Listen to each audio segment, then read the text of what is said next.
Hello, Neo. Who are you? I am the architect. I created the Matrix. I've been waiting for you. You have many questions, and though the process has altered your consciousness, you remain irrevocably human. Ergo, some of my answers you will understand, and some of them you will not. Concordantly, while your first question may be the most pertinent, you may or may not realize it is also the most irrelevant. Why am I here? Your life is the sum of a remainder of an unbalanced equation inherent to the programming of the Matrix. You are the eventuality of an anomaly which, despite my sincerest efforts, I have been unable to eliminate from what is otherwise a harmony of mathematical precision. While it remains a burden assiduously avoided, it is not unexpected, and thus not beyond a measure of control, which has led you inexorably here. You haven't answered my question. Quite right. Interesting. That was quicker than the others. There's so many others. The Matrix is older than you know. I prefer counting from the emergence of one integral anomaly to the emergence of the next, in which case this is the 6th version. 5 months before me. There are only 2 possible explanations. There were 5 months before me. Either no one told me, or no one knows. Precisely. As you are undoubtedly gathering, the anomaly is systemic, creating fluctuations in even the most simplistic equations. You can't make me do anything. Choice. The problem is choice. The first Matrix I designed was quite naturally perfect. It was a work of art, flawless, sublime, a triumph equaled only by its monumental failure. The inevitability of its doom is apparent to me now as a consequence of the imperfection inherent in every human being. Thus I redesigned it, based on your history, to more accurately reflect the varying grotesqueries of your nature. However, I was again frustrated by failure. I have since come to understand that the answer eluded me because it required a lesser mind, or perhaps a mind less bound by the parameters of perfection. Thus the answer was stumbled upon by another, an intuitive program, initially created to investigate certain aspects of the human psyche. If I am the father of the Matrix, she would undoubtedly be its mother. The Oracle. Please. As I was saying, she stumbled upon a solution whereby nearly 99% of all test subjects accepted the program as long as they were given a choice, even if they were only aware of the choice at a near unconscious level. While this answer functioned, it was obviously fundamentally flawed, thus creating the otherwise contradictory systemic anomaly that, if left unchecked, might threaten the system itself. Ergo, those that refuse the program, while a minority, if unchecked, would constitute an escalating probability of disaster. This is about Zion. You are here because Zion is about to be destroyed. Its every living inhabitant terminated, its entire existence eradicated. Bullshit. Bullshit. Denial is the most predictable of all human responses. But rest assured, this will be the 6th time we have destroyed it, and we have become exceedingly efficient at it. Lucifer lives in the antimatter. He lives in a different frequency or a different dimension, a spiritual world, a spiritual realm. But he comes in to contact us. He will try to manipulate you. He will try to tempt you by manipulating your brain. Be ye not conformed to this world, but be ye transformed by the renewing of your mind.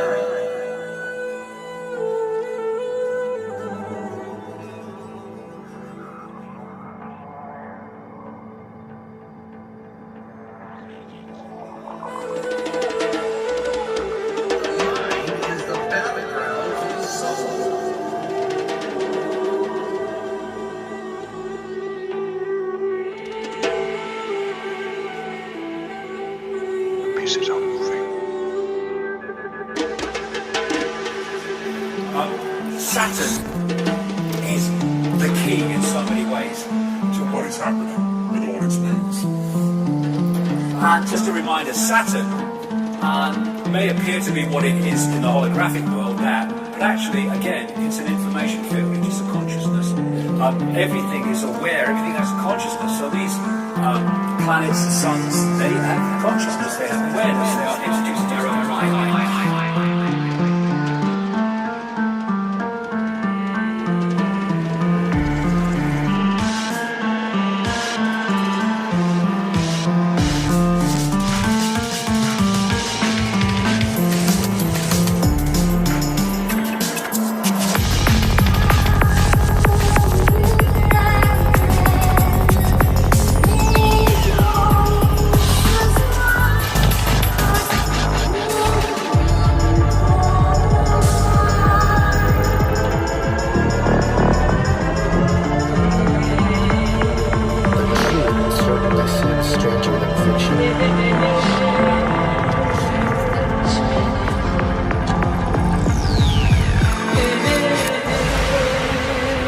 Everything from them, and I understood what I saw.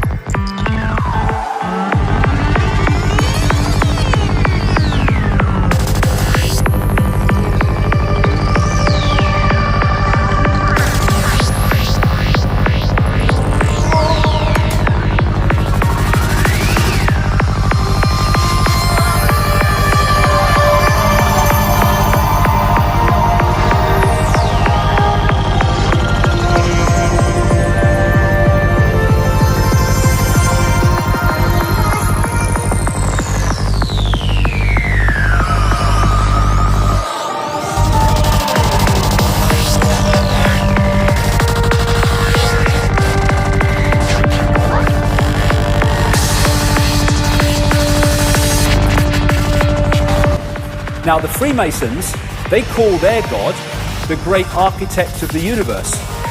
The demiurge was known by the Gnostics as the great architect of the universe, which brings us to the white-bearded architect of the Matrix, the Matrix movie series. So where is this leading us? The Gnostics talked about the fact that the archons make something appear to happen that does not actually happen. They can induce a virtual reality experience.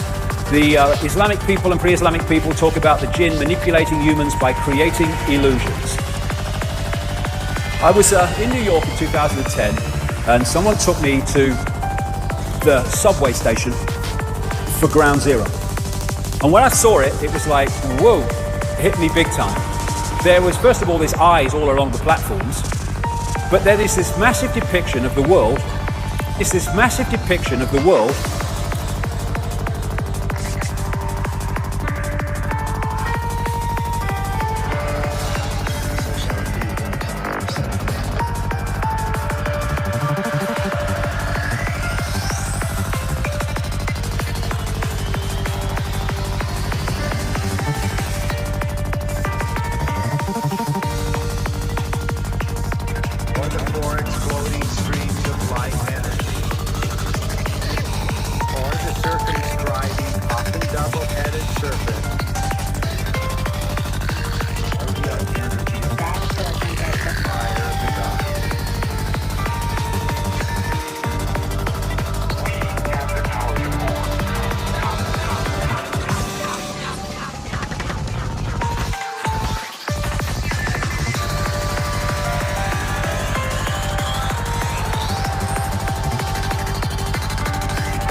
It's this massive depiction of the world on the floor, and then there's an eye, and going out from this eye are these broadcast transmissions. And remember, physicists have said only this last few days they may have evidence the universe is a computer simulation. Well, I say that it's a virtual reality which has been hacked into, and that hack is the reality that we're experiencing, the fake reality. And that hack, I say, comes from Saturn. Because I'm saying that these rings are actually a massive broadcast transmission system which is broadcasting a fake reality within the frequency range that we are decoding, and therefore we are picking up that fake reality. When the Cassini spacecraft arrived at Saturn in 2004, found many things that was unexplainable. You know, things like the hexagon North Pole storm and stuff like that. But they also found extraordinarily powerful sound coming from Saturn. This is part of what they recorded.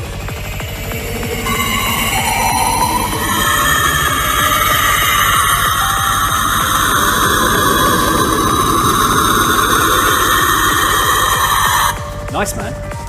And I got sent this by a sound engineer who works in sound engineering for a living. And it's one of the rings of Saturn. And he said, I see that every day. That's bloody sound. They're sound waves.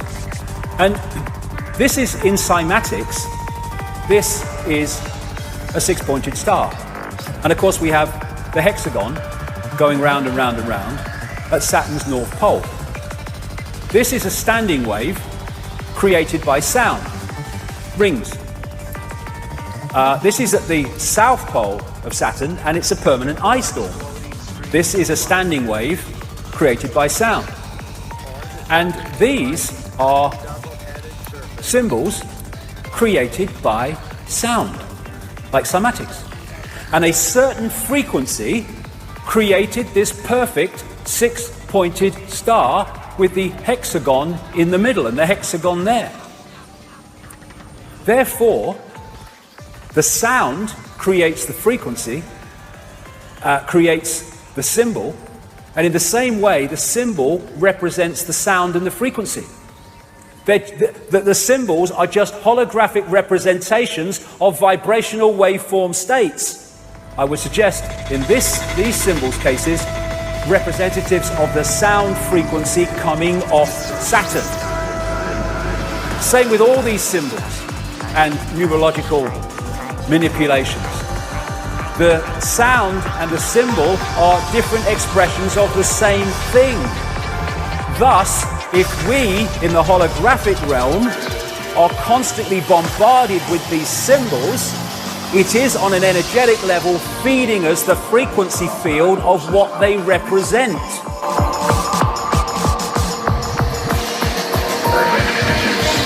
will I cut off, and thy standing images out of the midst of thee. Thou shalt no more worship the work of thine hands.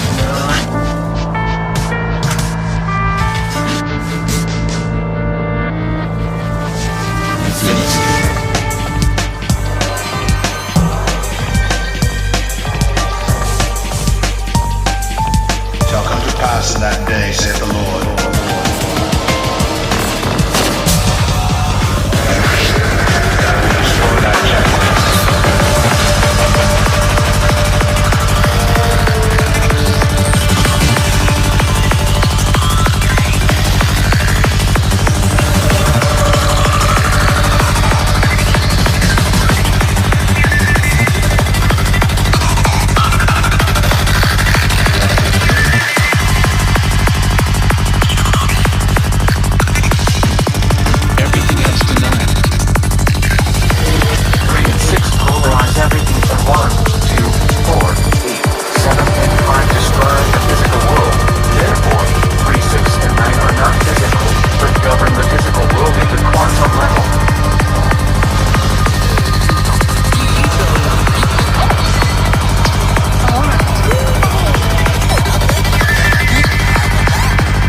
I'm in the process of trying to take the descriptions given in the canonized text along with what we can read in books like Enoch and other writings contemporary with the biblical text, which clearly illustrate the worldview of the biblical authors, and creating a 3D model, taking these descriptions as literally as I can. This is still very much a work in progress. The following is what I've come up with so far. And I've been working in a 3D software program, and this isn't like a real expensive program, and I don't have a really super powerful computer or anything like that, so it's not like Avatar quality 3D or anything like that, but it gets the point across. This is a sort of a new model that I've been working on of Yahuwah's terrarium, as conceptualized by me based on the descriptions in the ancient text. So this is the whole heaven and earth system right here. Thick clouds are covering over him, and he seeth not, and he walketh in the circuit of heaven. That's Job 22:14 in the King James Version. The King James 2000 version says circle of heaven. The New American Standard Bible says a vault of heaven. So basically this is like a vault right here that has a circular walking path right here. The above shows the complete heaven-earth system essentially as a vault, depicting the floor of Yahuwah's throne room atop the firmament, which is his footstool. Essentially, the idea is that the circle of heaven upon which Yahuwah walks is surrounding the top of the dome. His throne would be toward the back here, which would be the north end of this setup. The four corners right here, where Michael, Gabriel, Raphael, and Phanuel stand, are the four edges of the gold-plated floor of the throne room of heaven in this model.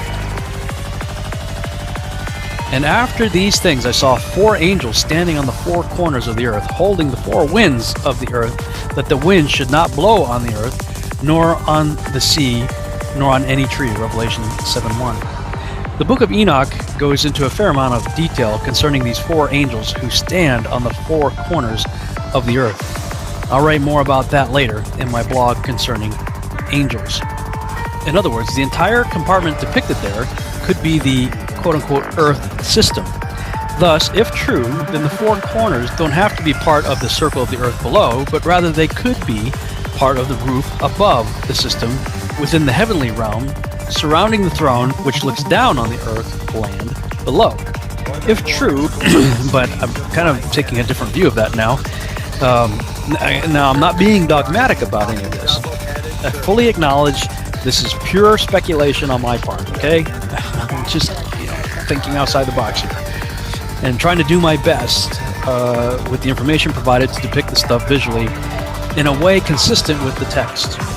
This is very much still a work in progress, but the images below are cutaway views looking into the interior of the heaven-earth system that I have depicted here. So just kind of cutting away and looking into it. This is what I'm coming up with here. In the beginning, God created the heaven and the earth, and the earth was without form and void, and darkness was upon the face of the deep, and the Spirit of God moved upon the face of the waters. Have you ever noticed that water is never described as having been created? It's just there immediately after the declaration that God created the heavens and the earth. In many ways, this model helps reconcile something about which I've always struggled. The word for heaven is Shamayim. The King James should read heavens. It says right here, God created the heaven. I know a lot of people out there saying, oh, there's the heaven first, and then there's the heavens. The problem is, in Hebrew, the same exact word is used wherever you see it as plural, heavens, same exact word, Shamayim. The I am indicating plurality, or duality, as some would say. More than one, at any rate. So, I don't know why King James decided to put heaven there for the exact same word that is elsewhere translated as heavens, but whatever. So anyway, the word for heaven is Shamayim, which includes the word Mayim, which is the word for water. And some scholars have suggested that heaven thus means something akin to water in it. That could be one of the ways you could interpret it, like as if it's like a compound, like it's like a compound word. Heaven with water in it, or heaven meaning water in it. But I've always wondered how that would work. Well, this model seems to answer that question, at least for me anyway. And God said, let there be a firmament in the midst of the waters, and let it divide the waters from the waters. And God made the firmament and divided the waters which were under the firmament from the waters which were above the firmament, and it was so. And God called the firmament heaven, and the evening and the morning were the second day.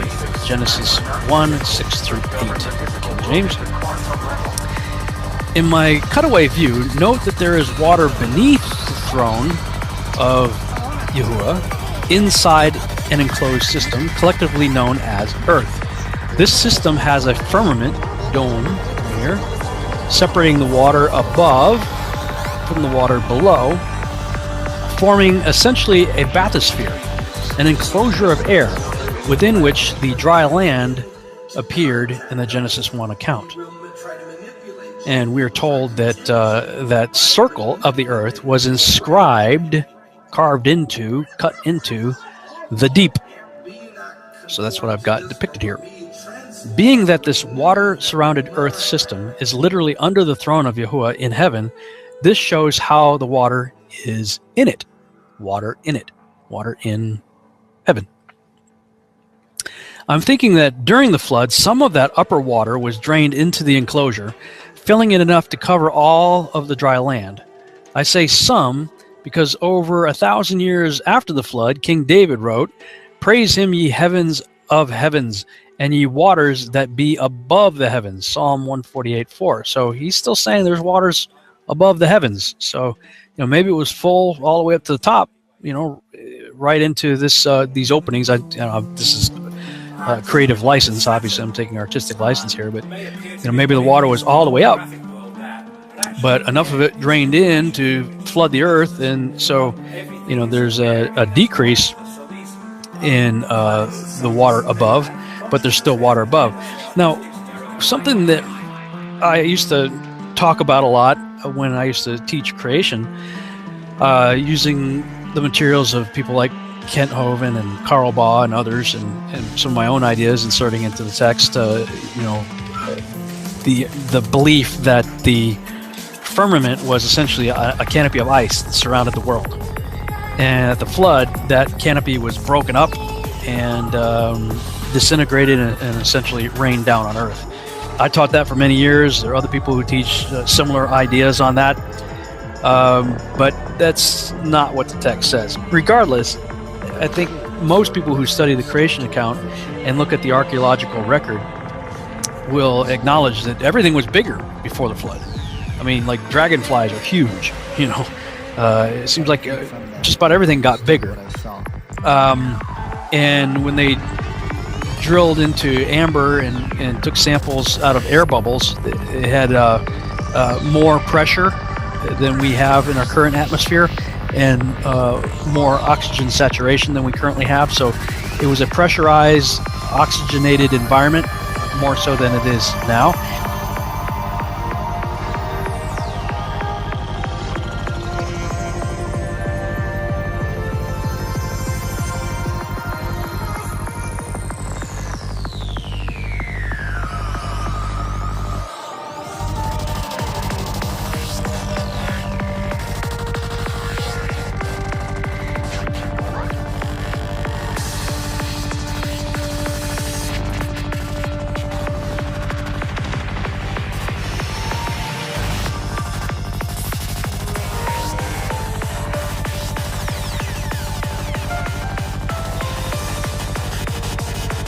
We're living in Saturn Matrix, which is Satan's Matrix.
And he also found these in the pictures coming back from Voyager, and the Cassini ones found them too. And he calls them electromagnetic vehicles, and they are massive. Some of them several times bigger than the Earth. But again, we need to move our sense of perception. In terms of size representation, this is the Earth against the size of Saturn. They're not talking the same perception of big in terms of outside of the Earth. And here are some of the other pictures of these electromagnetic vehicles picked up by these NASA craft. Why aren't they all in the papers being talked about? You would think, what the hell is this? No, nothing. Thanks to Bergeron, we've seen their existence. This is the Hubble telescope. Let's pick one of them up. Look at the size of the bloody thing. And here's a few Cassini spacecraft pictures, still pictures put together. What the hell is that? Exactly what Bergeron was describing from Voyager. And this is the other thing. He found pictures of stuff spewing out of these electromagnetic vehicles into the rings of Saturn and bloody making them or extending them. And what is said to be in the rings of Saturn, I guess that's why we can see them, is like ice and stuff. I think, and I would suggest that eventually they will realize that there is a crystal substance being put into those rings that has a dramatic impact on their ability to transmit information. In 2009, NASA released this picture, which is a ring around Saturn, which is from 3.7 million miles out to 7.4 million, and that ring could encompass 1 billion Earths. I suggest that there are rings that we can see, but there are sound rings that we can't see that are coming out across, and we're picking them up. They make something appear to happen that does not actually happen. They can induce a virtual reality experience. The Saturn Matrix, as I call it, is a frequency band which we are decoding as a fake reality. And I suggest, in my view, we will find that the edge of that frequency band is what we call the speed of light. And beyond it, you go out of the matrix. And when all the genetic tinkering that the ancients talked about went on, the human form was being manipulated to be tuned in to receive and transmit within the frequency band of this Saturn broadcast, and pulling people from a heart state beyond the matrix into a emotional point of interaction massively in the matrix was a major way of tuning us into this fake reality. We talk about people who don't think for themselves as being in the box. Maybe we ought to say that they're in the cube. And they want to shut the heart down, and they have to so many people, because it takes us beyond the bounds of time and space, beyond the matrix, because I suggest that what we call time as we decode it is in this matrix transmission. I'll whip through this quickly because I've talked about this in my books at great length, and I've talked about this at Under London Talks. But I say the moon is a construct or a part construct. This is a book called Who Built the Moon by Christopher Knight and Alan Butler. It's absolutely brilliant in the way that it puts the case for the moon not being real in terms of a natural body. But interestingly, what they find in that book is the mathematics and geometry between the sun, the moon, and the earth are fantastic in terms of their synchronicity, and it does not apply in any way to the rest of the solar system. And the Gnostic writings found in Nag Hammadi in 1945, 1,600 years old or more, say that this is a separate system operating within the Archon system of the inorganic universe. They say in the book, the authors, the maths involved in the Earth-Moon-Sun system is nothing less than staggering, and that the moon has been put there with the accuracy of the proverbial Swiss watchmaker. So when viewed from the Earth, it's the size of the sun at an eclipse. The BBC did a program, Who Built, Do We Really Need the Moon? And it said the moon is now in a perfect position to sustain life on Earth and its effect on the Earth, but it's just a coincidence. I think not. We only see the near side of the moon. We don't see the far side of the moon.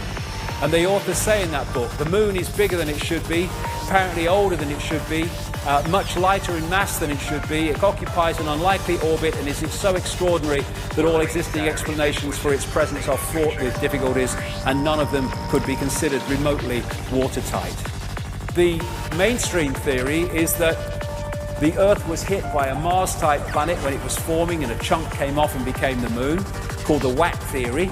That didn't pan out, so they came up with a double whack theory, where it was hit by the planet, it went away and gave it another smack, and then it became the moon. Now, of course, it doesn't pan out because it's nonsense. They don't know. Why don't they just say it's not a bad thing we don't know? There's lots of things we don't know. The best explanation for the moon is observational error. The moon doesn't exist, said this scientist at the Smithsonian Center for Astrophysics. It's easier to explain the non-existence of the moon than its existence, blah, blah, blah. It goes on and on. And you know, I'll go through this because I don't want to run over too much time. I'll just mention a few things about the moon. These two scientists from the Soviet Academy of Sciences wrote a detailed article in 1970 headed, "Is the Moon the Creation of an Alien Intelligence?" And they explained in scientific terms why the Moon cannot be a natural body, and in doing so explained all the anomalies that, if it is a natural body, cannot be explained. This guy, Sergeant Wolf, talked at the National Press Club a few years ago and told of his experiences on the inside at NASA, where he saw things like alien bases on the moon and stuff like that. And there's all these towers and strange phenomenon, like this blue light called blue gem or blue dome that they can't explain on the moon. And these artifacts on the moon that clearly are not natural. Look at that one. What the bloody hell is that? They can't explain and they don't talk about them. These are pictures of what are claimed to be statues on the moon. There's so much we don't know. In symbolic terms, maybe in a bit more than that, the moon is a bit like the Death Star of this big-time insider George Lucas, in the sense that it's actually some kind of technological construct. And it's my view, as I've said before in previous books, that what the moon is doing, in its present use anyway, is taking this Saturn broadcast and acting as an amplifier to fire it at the Earth, so we get it in massively increased power and therefore effect. It's acting a bit like a dish transmitting information which we're picking up and decoding into a fake reality. Now, 9 months after I'd written that in a book called The Human Race Get Off Your Knees, someone sent me an email from Brazil, I think it was, a lady, who said, "Have you read this book, Earth, by Barbara Marciniak? Because I've just read your book and I think you'd find it interesting." She sent me some page numbers. Barbara Marciniak is what they call a channel. And lots of channels are not channels. They just think they are. But, you know, if you get a genuine one, then you can get out there and bring information out from other dimensions into this one. You can get some profound information that way. And she's done a lot of great stuff, Barbara Marciniak. I've met her a few times. Anyway, I hadn't read Earth. I'd read the first book that she wrote, but not Earth. Anyway, I sent for it. I went through the page numbers, and I'm like, whoa, this is 9 months after I've said this stuff in Human Race Get Off Your Knees. And this was a channeled book, and this is what was in the book. 1996, I think this came out.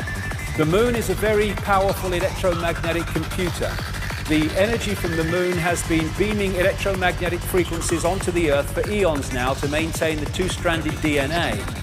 The moon is a satellite that was constructed. It was anchored outside Earth's atmosphere as a mediating and monitoring device, a supercomputer or eye in the sky. Earth must be owned by those who dwell there. However, it is not.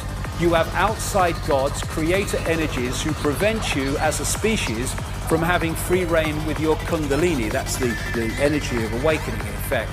The influence of the moon as a main satellite computer affects all of the Earth. The moon's programs have for eons been of great limitation towards human beings. There are repetitive cycles that the moon creates to which you respond. The tales about the full moon and insanity, madness and heightened bleeding are all quite true. You know that television influences you a great deal. The moon is the same way. And astrologically, just as a very quick aside, when that great rearrangement happened, of course, astrologically, everything changed as well in terms of the influence of the astrological energies upon the human perception, because suddenly all these bodies are in different positions to where they were before. So the Saturn Moon Matrix, as I call it, I say anyway, is generating a frequency band, a fake reality, which we are decoding to be what seems to be a real reality.